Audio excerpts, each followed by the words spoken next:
Welcome everyone to this briefing brought to you by the Israel Defense and Security Forum, IDSF. We are on the road today. We are in the United Dairy Bakery in Toronto. It's a great pleasure to be here and to see so many friends in Toronto on our trip. And if you'd like to host us for a live briefing or for a community lecture, of course, please reach out. It's a great privilege to be joined right here by General Avivi. General, there's always so much going on in this war. We have a lot to discuss. So let's first talk about what's happening in Israel before we talk about your views on what's happening outside of Israel. Well, I think that in Israel, the main issue that is being dealt in the media is the government. Will we have elections or not? The issue of the draft of the Haredim.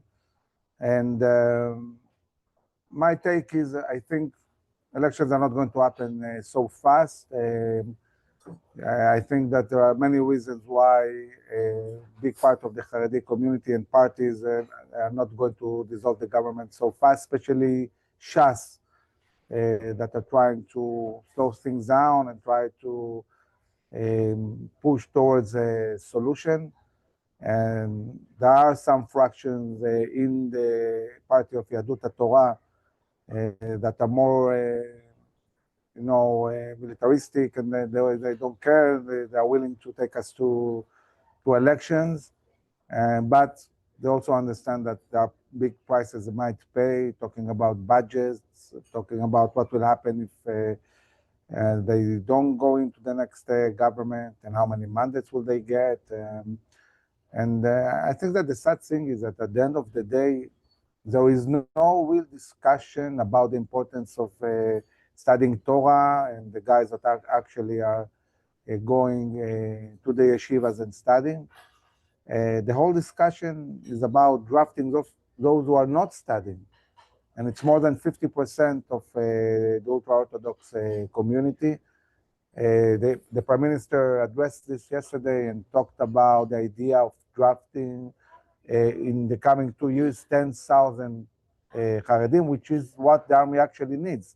I mean, if the country actually drafts 10,000 Haredim, and this means that everybody that is studying the yeshivas will continue studying, this will actually be a solution. And the question is, so why aren't they agreeing to that? What's the problem? I mean, these guys that are not going to the yeshiva, they are wandering in the streets.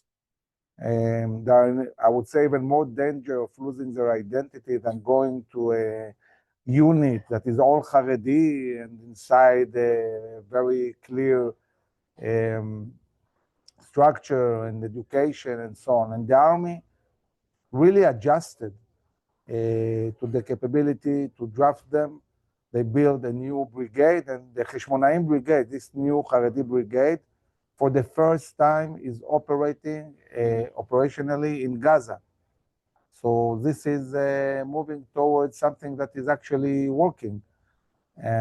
So I want to be optimistic and say that I think that eventually there will be a solution, and they'll pass some kind of law that will bring the amount of ultra-Orthodox needed for the army on one hand, and on the other hand, we'll have those that are studying in the yeshivas and maintaining the world of the Torah. And maybe in the very long term, looking at the long future, even those who are studying Torah, maybe we'll open yeshivas in the army along the borders and bring them also to study Torah and serve on uniform. But this is a long-term vision that we in IDSF have, because we believe that if the top unit of the ultra-Orthodox are those who are studying Torah, they should set an example and study the Torah on uniform in the army, and then encourage the whole society of the Haredim to join and serve together with everybody else. I think there are many ultra-Orthodox in the communities who understand that serving in the army is important. They want to be part of this mission. They see the war, they understand that. But I think the problem is mostly with the leadership, with the politicians, with some of the rabbis who really don't get it and don't understand how crucial it is for Israel now to draft. Just today, the Chief of Staff visited more people, the need of the army to be able to sustain all the many missions that the army has in Lebanon, in Syria, in Jordan, Samaria, in Gaza. For this, the army needs many, many more soldiers, at least 8,000 more every year. And I'm really hopeful that this will be solved. Now, General, Israel, of course, is a melting pot for world Jewry, and people came with vastly different mindsets and backgrounds from across the world, Europe, South America, you name it. And the army has historically served as this ability to create Israeli society and bring people together. And as a result, I think some of the pushback in the ultra-Orthodox community is saying, well, they don't want to join that melting pot. So I guess the question would be, is the army aware of that issue and willing to say, we want to bring you on board for Israel's national security interests and all of those other social benefits where we're not going to push and we're going to go out of our way to ensure they don't conflict with your values? Is the army up to that right now? Yes, I think the army is definitely up to that. And it's a big change because the army, before the war, they were pushing towards an army that is much smaller, even shortening the time of service for those who were serving from 3 years to 2.5 years. And they didn't have any motivation to draft the Haredi community. They felt they wanted a small and advanced army and not a big and advanced army.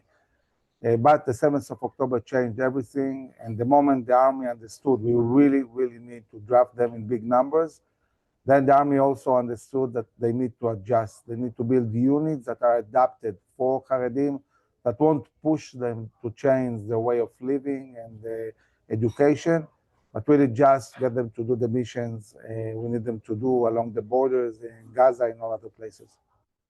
Thank you. Okay, let's switch gears if we can. IDSF, Israel Defense and Security Forum, is absolutely focused on Israel's national security needs. And we come on these trips to the US, to Canada, and we hear about the issues that the Jewish community is facing abroad. And it's striking because for forever, Israel's security, Israel's existential existence was called into question. And now we're at this turning point almost, where people look at Israel and say, wow, you have a lot of enemies around you, but you have a plan and you're going to achieve victory. We don't know about the Jews of the diaspora. And it's striking to come to these communities and hear these concerns. And you have very strong opinions on anti-Semitism, how to fight anti-Semitism, and how it fits into this global war. So why don't you share some of that with our viewers? So, Moshe, I want to correct you and say that I think what is unique about IDSF, and we talk about national security, when we talk about it, we talk about the national security of Israel and the Jewish people. We don't talk just about Israel. When we published 2 years before the war our national security assessment, a big part of this assessment was talking about delegitimation and anti-Semitism as an issue that concerns all Jews in Israel and outside of Israel, and the need of Israel to be proactive and deal with this big danger. And I can say that when I took this assessment, and based on that, I wrote my book, No Retreat in English. Big parts of the book are addressing anti-Semitism and how to fight it. And I think that there is this kind of thinking that what's happening now, the fact that, there was a massacre of 1,200 Israelis with Hamas, and how can it be that after something so terrible, the world is not standing with us, and they're even attacking us, they're demanding that we'll stop the war and accusing us, and so on. And it feels to many people as if this is something new. And I want to say it's not new at all. When I studied American history and political science in Bar-Ilan University in 1993, one of the things I studied is what did Canada and the US do in the Second World War when 6 million Jews, not just 1,200, 6 million Jews were massacred and exterminated in gas chambers What did they do with those who managed to flee, this hell, and came to the shores of Canada and the shores of Israel? And the answer is, they turned them around and sent them to die in Europe. From in 1933, when the Nazis took over Germany, all the way to 1945, Canada agreed to receive less than 5,000 Jews. And most of the time they were refusing to receive them. When there were 300 Jewish kids that requested to be admitted to Canada in order not to be exterminated by the Nazis, they refused to take them. But when Britain suggested that 3,000 kids, British, not in danger at all, they were in the countryside of Britain, will be sent to Canada, Canada happily took them.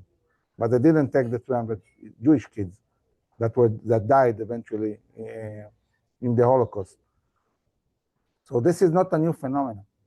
It has been there all the time, throughout history. Anti-Semitism is just taking different shapes. And really, the question is, how do we deal with this? What do we need to do?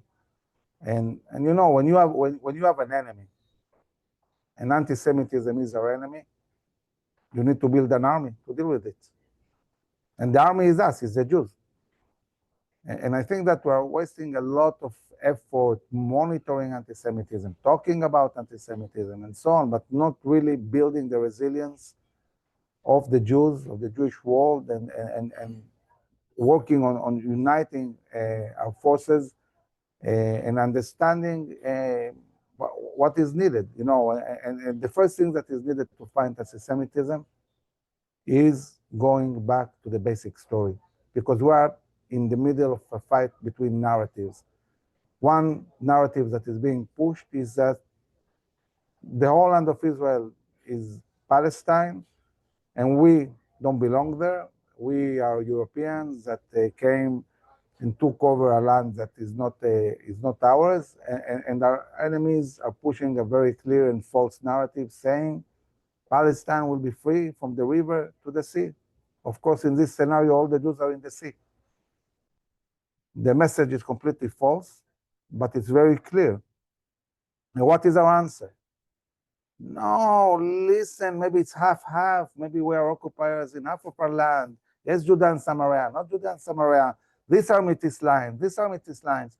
It doesn't make sense. What kind of story is this? We are the Jewish people. We have the greatest story in human history. All the world embraced our story, the Bible. King David, King Solomon, Moses. We are the big story, and we are the heroes in our own story, not the villains of our story. And they're trying to vilify us. And if we don't go back and really connect to the story, if we don't become back again the heroes of this story, we stand no chance. Because when they give a holistic idea, which is false, but it's holistic, and we break the story into pieces, you cannot compete. I mean, any human being wants to be part of a top unit. He likes top brands.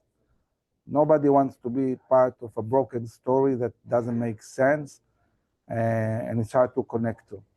And once we are breaking our story, this creates the big disconnection of many Jews from the story. This is why Jews are assimilating. This is why Jews, some of them, are not connected anymore to Israel.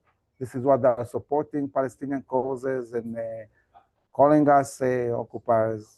We need to get our story back. And so fighting anti-Semitism starts first and foremost about really rebuilding the story of the Jewish people, the excitement about who we are, the logic of the story, the story that makes sense. It's not so complicated. We are the people of Israel. And this is our land, the land of Israel. How complicated can it be? And we need to learn to differ between values and problem solving. This is two completely different things. Values are holistic. You cannot play around with them. It's either we are the people of Israel and this is our land or not. There is no middle ground here. Talking about values, not about solutions. When we talk about solutions, then we can say we really believe everything is ours. This is our land. We are the indigenous people of this land. But, we're facing a problem. And let's talk about it. Let's see what we can do to solve the problem in Gaza or in Judea and Samaria and other places. But you don't approach the problem by undermining your own values. Because once you do that, you lost. Because they are not going to change the story. And if we break the story, it will break completely. It's like a dam. You do one hole, you see water going out, then it will go out from here, and the dam will collapse. And this is what's happening to us. The dam of the Jewish people is collapsing.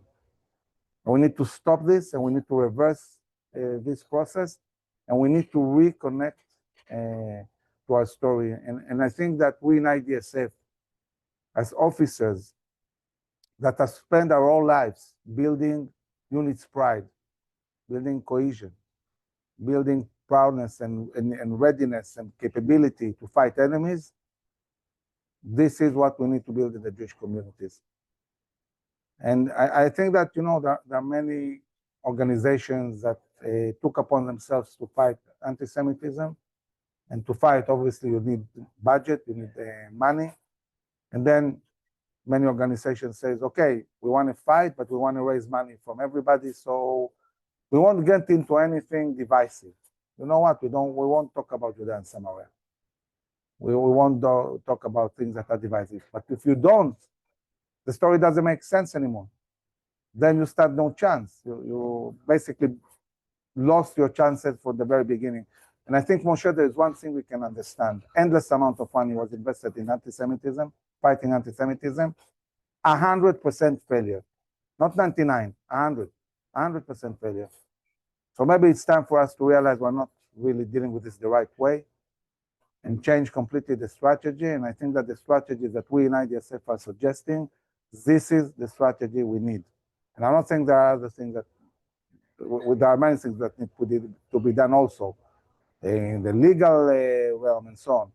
But it all starts with the story, with really building the strengths of the connection of the Jewish people to their own story. General, as you just said, all of the attempts to fight anti-Semitism have failed. And if you look at modern Jewish history, there's only one institution that actually has succeeded in fighting anti-Semitism, and that's the state of Israel, right? Fundamentally, the state of Israel is surrounded by anti-Semites who want to kill the Jews in Israel. Israel has won, the military has succeeded, the defense establishment has figured out a formula to fight anti-Semitism. Do you think the day will come where not only IDSF leaders and yourself, but the state of Israel and its military say we have a global problem, and just like we have figured out how to fight anti-Semitism in the Middle East and keep Israel secure, we as a country need to invest in Chuslar. It's the opposite. Forever it's the diaspora investing in Israel. Does Israel now have to say we need to invest in fighting anti-Semitism abroad? I think this is the biggest challenge Israel will have at the end of the war. When we'll finish this war, and it's going to finish with a decisive win, Israel will be secure, Israel will prosper. And I think that the biggest challenge that Israel will have to undertake is dealing with global anti-Semitism. And the way Israel will have to deal with this, on one hand, I believe that this anti-Semitism will bring massive aliyah to Israel, and Israel needs to be safe and ready to really absorb millions of Jews. But at the same time, Israel needs to take the responsibility to strengthen the communities, to give all the assistance Israel can give, and we can do a lot to really impact the Jewish communities around the world. And we need the leadership that sees the big picture and understands that it's not just about Israel, it's about the Jews. It's about the whole Jewish world. And for this, you need vision, because and Israeli politicians know that Israelis in everyday life, they don't think about anti-Semitism. They don't have time. They have their own issues. They have security, they have economy, they have housing and cost of living, and anti-Semitism is very low in the consciousness of Israelis. But it cannot be low in leadership, the Israeli leadership. We need people like Ben-Gurion. We need people who see the big picture and understand how important it is to safeguard the Jewish world. Now, General, and trying to understand maybe the roots of this anti-Semitism and the surge of anti-Semitism, do you think that this rise in anti-Semitism is just the result of society changing in North America, around the world, or is there a concerted effort by the same enemies of Israel in the Middle East who are directly funding, directly supporting, and building this global attack on Jews? So I think that what brought this burst of anti-Semitism is that on the 7th of October, and it's interesting that it exploded not because Israel attacked firstly Gaza. It started immediately after the 7th of October. Why? Because suddenly they saw us weak. And the moment we were weak and Israel was weak, then we saw this burst of anti-Semitism. And I mentioned yesterday that, as I said, the US and Canada, they didn't assist the Jews in the Second World War, knowing that 6 million Jews were massacred. But even afterwards, when we created the State of Israel, just before the vote in the UN, the Pentagon and the State Department, in writing, said to the president, don't vote for a Jewish state, knowing what happened in the Holocaust. Why? Because we were weak. They wanted relations with the strong side, with the Arabs, who had a lot of oil. And thanks to President Truman, who decided not to listen to them and vote for a Jewish state, we had a Jewish state. But immediately after, at the end of the independence war, when we liberated the Galil and the Negev, then the president of US said to Israel, you need to retreat. And Ben-Gurion said, we cannot do that. We won't exist. And he said, okay, you don't want to retreat? No problem. Military embargo. And this military embargo continued in different ways all the way to the Six-Day War. The first time the US wanted serious relations with Israel and the relations changed end to end was the big victory of the Six-Day War. So what's the lesson here? You want to have good international relations? You want to build relations with the world? You need to be strong. You need to be relevant. You need to be strong militarily, economically. You need to be strong talking about high-tech and technologies and the society and culture. This is the way, and it's also true now. People say to me, what do we do? How do we explain what is going on in Gaza and so on? It's almost impossible to deal with this burst of lies and anti-Semitism. The only good explanation Israel needs to give is winning decisively the war. And I can assure everybody that when we win this war decisively, everybody will want to be friends of Israel. Why? Because this world likes winners. And we better be on the winner's side and not the losers. Brigadier General Amir Avivi, thank you for sharing all of that and your leadership throughout this war. A very big thank you to United Bakers Dairy Restaurant in Toronto, where we are broadcasting live, and our good friends Philip and Ruthie and Nathan for showing such great hospitality. In your community, if you'd like us to come to you, reach out and we will make that happen. We are not going to have a briefing tomorrow, but check your inbox for a fantastic video that we are going to share. And if you're not receiving our emails, sign up so that you can receive all of our important content.